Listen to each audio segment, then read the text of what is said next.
Sérieux, Tony, tu veux pas changer de chaîne? Un film sur des trafiquants de faux médicaments, ça tient pas la route, leur scénario. Qu'est-ce qui te fait dire ça? Je le trouve plutôt réaliste, moi, ce film. Attends, le trafic d'armes, de drogue, je veux bien, mais des faux médicaments, vraiment? Max, tu devrais regarder les infos de temps en temps. Tiens, par exemple, en juin 2012, en Angola, les autorités ont saisi 1,4 million de paquets d'un médicament contre le paludisme contrefait. Les faux médicaments ne contenaient aucun principe actif. Tu te rends compte de l'impact de ces contrefaçons? Ce sont des années de lutte contre le paludisme qui peuvent être remises en cause à cause de ce type de produits sur le marché. Et plus récemment, en 2013, les autorités américaines ont publié une alerte concernant la vente illégale de médicaments visant soi-disant à soigner le diabète et qui, non content d'être inefficaces, pourraient s'avérer dangereux pour la santé. Alors, ça te paraît toujours surréaliste, le trafic de faux médicaments? Tes exemples, c'est des cas isolés, ça veut pas dire qu'il y a un gros trafic derrière. Ok, suis-moi, je vais te montrer.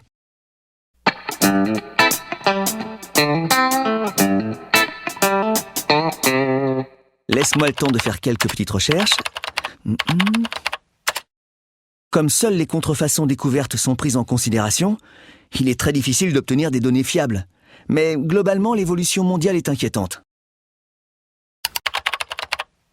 Dans le meilleur des cas, le médicament contrefait ne contient pas ou peu de principes actifs. Si ça ne constitue pas une menace directe, il n'en reste pas moins qu'en cas de maladie grave, le malade est en danger car il ne reçoit pas son traitement. Mais il arrive également que la prise de médicaments contrefaits s'avère dangereuse pour la santé du patient, voire mortelle. Un faux vaccin a déjà provoqué la mort de 2500 personnes au Niger. Et en Haïti, 89 enfants sont morts à cause d'un faux sirop contre la toux. La contrefaçon n'est pas un problème à prendre à la légère. Mais quand tu parles de médicaments contrefaits, ça englobe quoi exactement?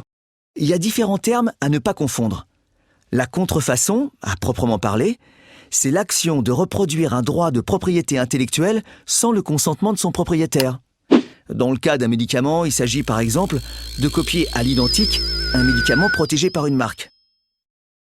Ensuite, t'as la falsification.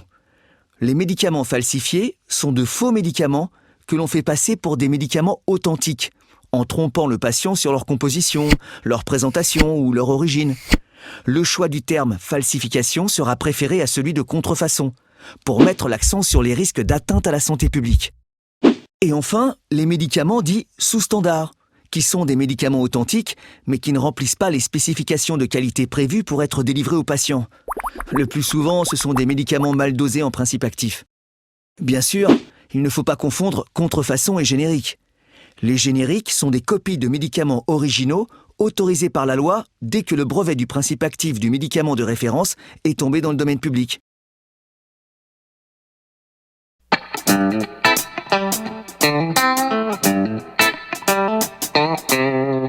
D'accord, mais franchement, la contrefaçon de médicaments, ça touche principalement les pays pauvres, non? C'est un phénomène mondial. Tous les ans, les autorités réalisent des opérations de saisie un peu partout dans le monde. Par exemple, en Afrique, l'opération Vice Grips 2, menée en juillet 2012 par l'Organisation mondiale des douanes et l'IRACM, dans 16 ports africains, a permis en 3 jours d'intercepter plus de 80 millions de produits pharmaceutiques pour une valeur approximative de 40 millions de dollars. Plus impressionnant encore, en avril 2013, l'opération Biella, menée toujours par l'Organisation mondiale des douanes et l'IRACM, dans 23 ports africains, a permis en 10 jours d'intercepter près d'1 demi-milliard de produits pharmaceutiques pour une valeur approximative de 275 millions de dollars. Tu ne cites que des chiffres sur l'Afrique. Tu vois, en Europe on risque rien. Attends, j'y viens. Voilà les chiffres des douanes européennes.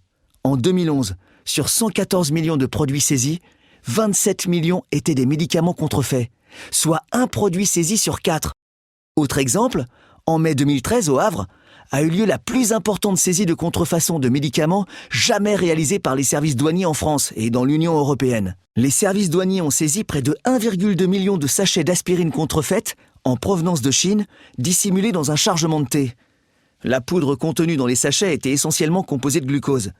Les marchandises devaient être livrées au sein d'une société espagnole, localisée aux îles Baléares, présentant tous les aspects d'une société écran, et étaient sans doute destinées à être vendues dans la péninsule ibérique, dans le sud de la France et dans l'Afrique francophone. C'est la plus importante saisie de contrefaçon de médicaments jamais réalisée par les services douaniers en France et dans l'Union européenne. Quand même, Je pensais pas que la contrefaçon de médicaments pouvait générer autant de trafic. Malheureusement, si. Et il faut dire que pour les trafiquants, c'est très lucratif. Imagine. Pour 1 000 $ investis, le trafic de fausses monnaies ou d'héroïne rapporte environ 20 000 $. La contrefaçon de cigarettes, 43 000 $. La contrefaçon de médicaments, elle, rapporte entre 200 000 et 450 000 $. La contrefaçon de médicaments serait donc de 10 à 25 fois plus rentable que le trafic de drogue.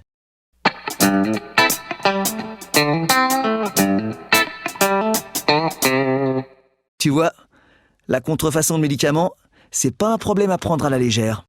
J'ai compris le message. Regarde ton ordinateur, il y a plein de pubs pour des pharmacies en ligne qui sont apparues sur l'écran. Waouh, ils ont l'air bien ces sites. Et pas cher en plus. Regarde celui-là. Pile ce qu'il me faut pour me préparer pour cet été avant d'aller à la plage. En plus, c'est génial. J'ai même pas besoin d'aller dans une pharmacie pour l'acheter. À ta place, je ferais pas ça. Quoi encore? Laisse-moi la place, je vais te montrer. Acheter sur Internet comporte des risques. Ceci dit, je reconnais que c'est tentant. Le choix de produits est très large, et avec l'explosion des forums consacrés aux conseils médicaux, on a tendance à vouloir choisir nos médicaments sans passer par la case médecin. Ce qui, soit dit en passant, peut s'avérer dangereux quand on n'a aucune formation médicale. Et puis sur Internet, on peut passer commande en tout anonymat sans être jugé sur les produits qu'on achète. Et surtout, les prix affichés sont souvent plus bas qu'en pharmacie. Mais faut se méfier des soi-disant sites de vente de médicaments en ligne. Il faut savoir que 95% des pharmacies en ligne opèrent illégalement. Quand tu passes commande sur un site Internet dont tu n'es pas sûr, t'as aucune garantie sur la qualité des médicaments que tu vas recevoir. Tu ne bénéficies d'aucun conseil médical. Il est impossible de vérifier les conditions de transport, ni même la traçabilité des produits que tu as achetés. Impossible de vérifier si le système de paiement en ligne est vraiment sécurisé. Aucun contrôle n'est effectué sur la transaction ou sur la nature des produits que tu vas recevoir. Et pour finir, je te rappelle que la détention et la consommation de médicaments contrefaits sont tout aussi illégales que leur fabrication ou leur vente.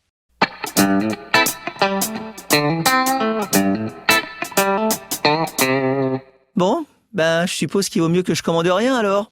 Rien ne t'empêche d'acheter par Internet, mais il vaut mieux se renseigner un peu avant. Est-il légal d'acheter dans ton pays sur Internet des médicaments avec ou sans prescription? Et si c'est le cas, comment savoir si le site sur lequel tu souhaites passer commande est une pharmacie légale ou non? Si tu as des questions ou des doutes, l'idéal, c'est de prendre contact avec ton agence de santé nationale. Par exemple, en France, l'agence de référence est la NSM, l'Agence nationale de sécurité du médicament et des produits de santé. Au Royaume-Uni, il s'agit du MHRA, Medicines and Healthcare Products Regulatory Agency. Waouh! C'est quand même pas très engageant toutes ces histoires de contrefaçon. C'est à se demander s'il vaudrait pas carrément mieux arrêter de prendre des médicaments. N'exagérons rien. La contrefaçon est une menace à prendre au sérieux, mais heureusement, il existe des moyens pour lutter contre ce problème. Au niveau international, des actions sont menées depuis de nombreuses années pour sensibiliser et mobiliser un maximum de pays. Parmi les initiatives récentes, tu retrouves par exemple la Convention Médicrime. Adoptée en décembre 2010 par le Conseil de l'Europe, c'est le premier instrument international dans le domaine du droit pénal faisant obligation aux États parties d'ériger en infraction pénale la fabrication de produits médicaux de contrefaçon, la fourniture, l'offre de fourniture et le trafic de produits médicaux contrefaits, la falsification des documents, la fabrication ou fourniture non autorisée de médicaments et la commercialisation de dispositifs médicaux ne satisfaisant pas aux exigences de conformité. Autre exemple, le 8 juin 2011, une nouvelle directive européenne est validée par le Parlement européen. Cette nouvelle directive renforce les instruments de lutte contre les médicaments falsifiés, en sécurisant le circuit de distribution, en particulier sur Internet. La directive 2011-62-CE prévoit notamment la création d'un logo qui identifiera les sites Internet de pharmacies légaux, la création d'un système de traçabilité des produits et des sanctions plus fortes contre les trafiquants. À l'échelle locale, les agences de santé, les policiers et les douaniers apportent constamment leur aide dans la lutte contre la contrefaçon. Pour mesurer l'ampleur du travail de ces acteurs locaux, prends par exemple les résultats de l'opération Pangea. Coordonnée par Interpol, cette opération de lutte contre les faux médicaments vendus sur Internet réunit chaque année les services des douanes, les autorités de contrôle sanitaire, les services de police nationaux et le secteur privé. En 2013, dans le cadre de l'opération Pangea 6, quelques 534 000 colis ont été inspectés, sur lesquels près de 41 000 ont été saisis et 10,1 millions de comprimés illicites et de contrefaçons ont été confisqués, leur valeur totale étant estimée à 36 millions de dollars. 213 personnes ont été arrêtées ou mises en examen, et près de 13 700 sites internet ont été fermés. Et puis, si tu regardes une boîte de médicaments, tu vas vite te rendre compte qu'il existe déjà de nombreux outils de protection permettant de lutter efficacement contre la contrefaçon. On distingue 4 types de dispositifs. Les systèmes d'inviolabilité, comme les témoins d'effraction. Ils permettent de révéler toute tentative d'ouverture d'un conditionnement afin d'interdire la substitution de son contenu. Les systèmes d'identification, comme le code barre, qui permettent de différencier des médicaments parmi d'autres au sein d'un lot. Les systèmes de traçabilité, comme les data matrix, qui permettent en un scan de retrouver le produit tout au long de sa vie, grâce à un dispositif d'identification, de collecte et d'enregistrement des informations. Et enfin, les systèmes d'authentification, comme les hologrammes, qui apportent la certitude que le produit est bien ce qu'il prétend être. C'est déjà plus rassurant. L'important, c'est d'être vigilant. Exactement.